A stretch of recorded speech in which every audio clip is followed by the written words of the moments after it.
Hi guys, still your girl Dima Arts and Crafts. Thanks for visiting my page today.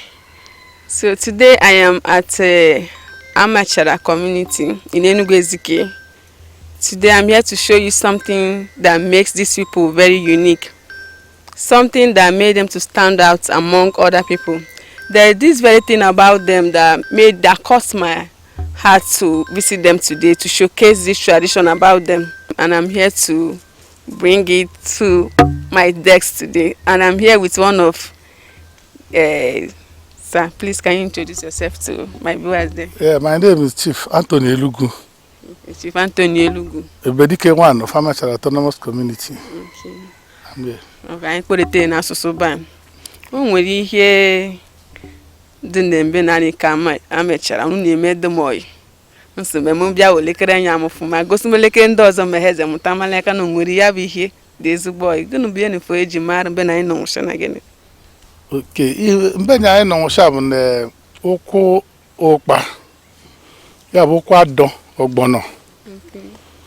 Na ndị bai in olden days, pehe zacharia like this. In Yanu, Okanko, just so many acres border. Mano Madunwe. Nwe na Zaria, under Nana has Zaria, purposely for our use, for our consumption.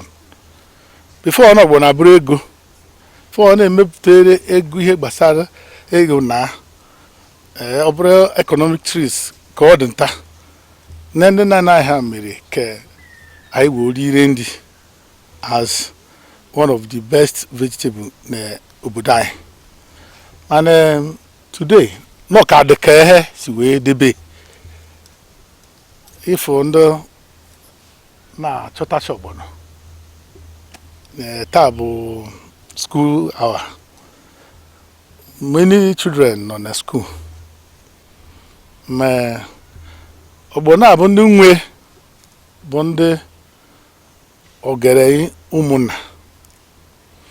Not only in the night, but in the daytime, ne mebere no when the game wig. The hair ye lindi. Hair achota ihaya azumaka like ihaya kunume umako gweko. Young were 5 children. Bia bia na weekends. Na hair nwete nwe ihaya kunu fonyu gweko. Ebia kwa ọzọ enwe kumonye ọzọ ha kumonye ọzọ na season like this ni ha ga shikeri ndị ba ike because na nwere source of income ma bụ ndị nna have the plan like that. And if you don't at 6 o'clock in the evening till 6 o'clock in the morning, the old man but the oldest in the clan nwe bia kpocherie. Novzi, everybody from anywhere, even the from this community. Nabia, because they ain't working a bit.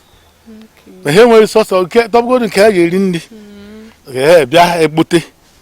Under nonsense, my hand Abia, and the booting key in Heka. Oh, a ne welcome, ne carry in a bit. In Nayaba.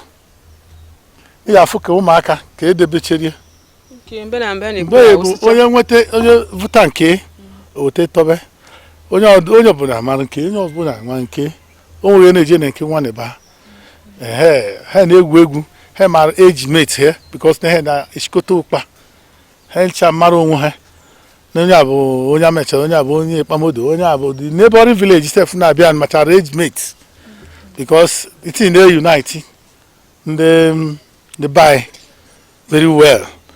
And makana ndoche ndị nna nna ihe edebege you had as old as the existence of Amachara. Yes. I don't can practice it. I cannot practice here maka omenala. Ihe na na ihe kwuru. Just like a mango tree. Inwe ike ije plug a mango tree niile nọ n'elu mango maka na ogo nwanwe. O nwere ndị ga-enweghị. He ji ata mango.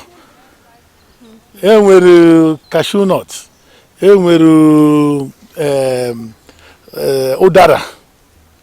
Inwe ike bịa rigoro elu dara na ogo anwe flog ha the whole dara je vuru ni mafia no all that time nke gị ruo iwere mana time ọ ya bụ special everybody's time you can't use everybody's time no time nke ka ị ga-use misi na ndị nwedi ndị ọgaranya nwedi Ukpukpa bụ ọkara 6 jero n'ụtụtụ bụ ha enwe ikpe me from ụtụtụ 18 for gbadata to 5:30 bụ ndị obodo be na-abịa mbi akalego isi bịa yes igbo ishile bịa n'iwe right okpute oyebe ekporo maga na tiche ị ga-ajụta maga na awọta n'ọbọ daa n'ala yes ewofu na nke ikuke chemeri ọ na-eclaris everybody na-agba ma gadi nwanyị ma obere nwa everybody na-agba afụta nke ifụta iwe oti n'onugu ha mbọdị na-ebe anyị ọ na-aga okwu ma avọrọ ni ọ na-aga okwu n'ebe ọ na-abịa a na-enwe egwu maka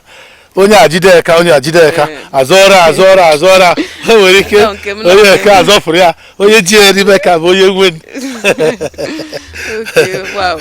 ya bụ ihe dịka ezigbo onye afụchole m dure na-abịa m nụmara m si na mba eji oripete mbe na m were anya m fụ n'enya onye kọwa na onye gwara unu eziokwu maka omenala bụ ihe eji mara obodo ya and ihe obodo na-emedu mma o kwesịrị ka mara ka ndị obodo si eme o ji dị mma that's it gbara ezigbo mbọ ime site mgbe na-erute nwọcha maka na-eme ọ ga na-adịgide forever because ya emego ihe mere anyị introduce to ị nweghị ike ọrụ echi ọ bụrụ mụnwa bụ the elders na the clan nsị nna no na nwe onye ga-abịazi na ya no ị nweghị ike igbuji yourself without a cogent reason either na ebi arụ ụlọ very close ọ dịka onye adagbu mmadụ ndụ mmadụ karịrị ya onye ukwu ya so ọ ịrụ ụlọ very close the elder will permit you to gbujie mana ha nọdụ mbe na nne afụgo m ụlọ n'efu do egbere mbe na n'efu ya m n'ihe ọ bụbụ na ọ bụ ha na-abịa mbe na ya adere nhe ya chidome ọ bụ na enwere ike ịrụ ụlọ n'egbere m mgbe ị ga-arụ ụlọ bụ other places gwa gị enweghị option mana reserve godoro ka ọ na-enyegodo anyị nri ọnụ because onye dị ndụ ga-erigodo nta nri before ekwuo okwu ihe ọzọ Daru, thank you sir. Daru, ya bụ ihe dị ezigbo anyị na mụ n'ọdụmọị ọzọ adamakwa na-ekunu ma adamakwa ọ ga-abụ onye ji apụta wow bịa kom bịa aka na-ekwu ma onye na-apụta ma aka na-ekwu so Ifebuchi unu na-abịa avụre ujuru mgbe ha everyday site mgbe a mụrụ gị bishi bịara ya bụ nje shi nri na ya Daru, a na-ekwuba ibutara ya bụ the luckiest person butara the ujuru. Thank you. All right. Good morning, Maso. Good morning. Alaga. Adumo, you daga. Alano. Kanu. Jakwa erute mbe na afumu nu mbe na gere gunu no gaguru mbe na na.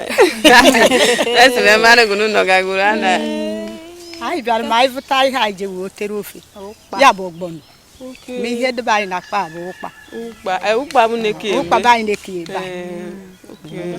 Okay, unu na bia avu ya na mbe. Ai na bia via betten don wen be kpori around 6 to 7. As from 8 o'clock. No about ndi ifi. Nkutu 8 o'clock nkutu nkechi obobo. Ga bunu bundu nwe mbe nege nwe. 8 o'clock ai ba cho for general. Okay, ga for general. If no agu nwe. Okay, no agu na me 7 no bo ai nwe. Na nya bia ba cho no ndi nwe na bia cha. Okay, ya na no le no be na Ukpa bunu biara ya vu. Ai bia ba vu Ukpa. Na ndi nwe na cho bo me gbalire. No na em kefe ba bia. Okay, kefe bunu biara. Ba bia. Nwere ka ya bia no ti. Ondo to ta ba la cho bo me ndi nwe na cho bo me lare ma. No na ma ai cho ta ba nwe. Ibutama nta one ino ani ibutama. Ibutama. Ole bibutara nta. Ise bibutama. Ibya kwa n'oge. Mama ga ya butama. Butama. Abishite mtike. Otemunu shi ekpo ya bihe. Oteme. Nke shalatara na alatana ga alatana. Alatama alatambe. Nke shalatara bi shi kporo.